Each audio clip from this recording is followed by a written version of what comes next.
I'm going to start with a really fun question. Sure. If you could invent any AI marketing tool Goodness. could, that hasn't been invented yet, what would that be?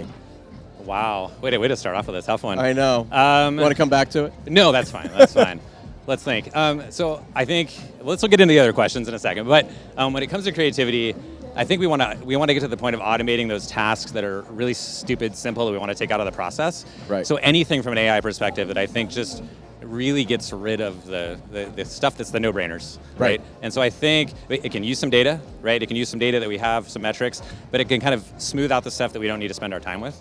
And there's nothing that's really easy from an end-to-end perspective to exist right now in that space that kind of takes creativity, it takes the data, it takes audience, puts it all into one, and kind of streamlines that process, and then lets us focus on the high-level creativity, which is like that high-value stuff we want to focus on. So this industry is operating at velocity, and I feel like marketing and advertising, PR in particular, is a little bit more inertia-driven. Yeah. What do you think will have to happen culturally for most of us or more of us to adopt AI? Well, I think we're in this battle right now between kind of the democratization of AI. So as marketers, as PR people, right, how much do you want your individual marketers or PR partners to do versus that creative talent to do? And so I think there's kind of a happy medium that has to exist, which is, as a marketer, I can use AI to kind of effectively come up with some ideas, right? But then I can also use my creative agencies to really flush those out into really something high value, right?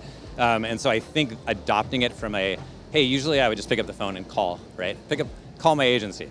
Now it's like, I can do a little more on my own here. I can maybe take some of that easy stuff out of it, and then I'll spend the money in the right way. So I think that change has to occur. It's a mind shift. It's a mind shift for people. It's something we're going through at Qualcomm right now pretty heavily, which is how much do I take out of the marketer's hands? How much do I put in their hands? What do they want? What will they use, et cetera? So it's the shift of like, how much will you embrace it, really? Yeah, and well, look, as a recovered agency guy myself turned tech guy. Same, yeah. I always wanted to provide higher value thinking and not be kind of mirrored down in some of the mundane things I don't like to do or takes too long to do. Yeah. And almost a year ago, I wrote an article in Adweek how the billable hour might be dead. Yeah. The unit economics will change. Yeah. And again, as a recovered agency guy, I would welcome that. I would rather be paid for my outcomes, not my outputs, don't you think? Yeah, I absolutely agree. There's so much of that kind of low-level stuff that agencies get, I'd say, burdened with. A lot of them make a great living that way. They perform really well in that space. They're paid to take the long way around. Exactly, but really, like as a creative and as someone at the agency, you typically want to focus on that big stuff. Right. That stuff that's like the big idea, that's going to win an award, that's going to be something that impacts people's lives. You don't want to do a bunch of cut downs. You don't want to be working on resizes.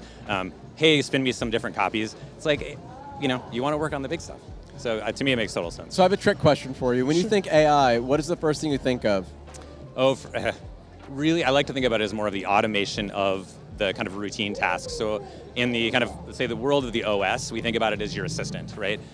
You're still living at the center of it, and the AI assistants are around you, automating some of those routines to make your life and your time more valuable, but they're automating the easy things, not things that you're going to be doing every single day. So it's like, I think about how I use it on my phone or on my desktop.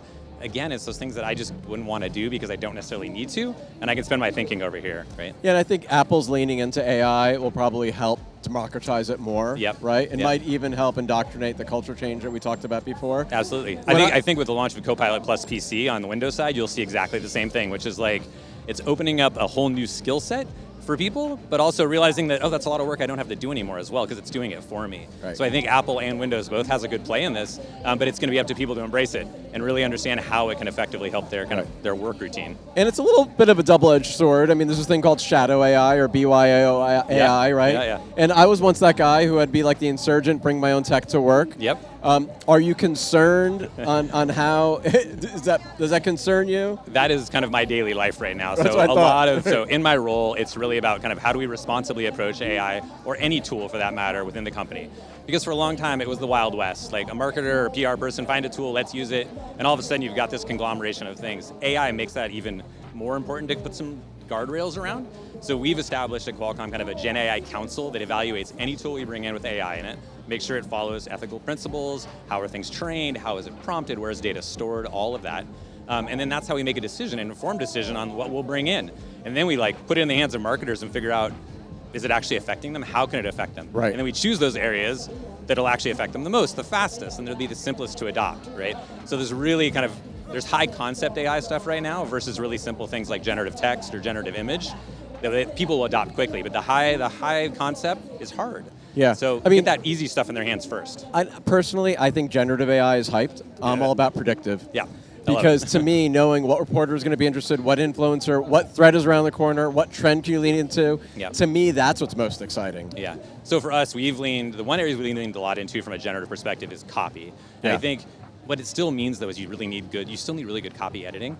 So building it on an enterprise-grade generative text model means that all the inputs... And it's fit for purpose. Exactly. And it's built on your data, it's built on your tone of voice, right? So it's built on stuff that you've already developed. So it's still important for you to be a great copywriter. It's just helping you spin a few more ideas. I think about it as like great for FPO. Great for like that pre-thinking, right? I'm not necessarily going to deliver final copy because I want final to be owned. I want it to be an asset that a creative or a writer has produced, and maybe it started with the roots in AI, right? That generative piece. But the final stuff, I really want that high creative to be on there. Real quick, last question. Yeah? Besides PRophet, of course, what's your favorite tool? Oh, so I mentioned generative text. We're a big proponent of Writer right now. Yeah. We're huge fans. We were an early adopter. We ran internal evals on it. We bought like a few seats for some marketers. We've now grown to kind of over 200 plus company-wide. Yeah, we're all used to the POC term now, proof of concept. 100%. Everybody knows what a POC is. And it's like, how do you quantify it? Because most of the time, people can't quantify their work. Yeah. So it's not just putting quantitative statistics around the adoption, but also qualitative, just anecdotally. Like, is it making you better? Are you being more productive? Those are all huge selling points in the company. So yeah, for us, Writer's been the big one. Big success. We're evaluating a ton more, obviously. But yeah, that's been the big one for us. Awesome. Cool. Thank you, sir. All right, thank you so much. Appreciate it. Yeah, have a good one.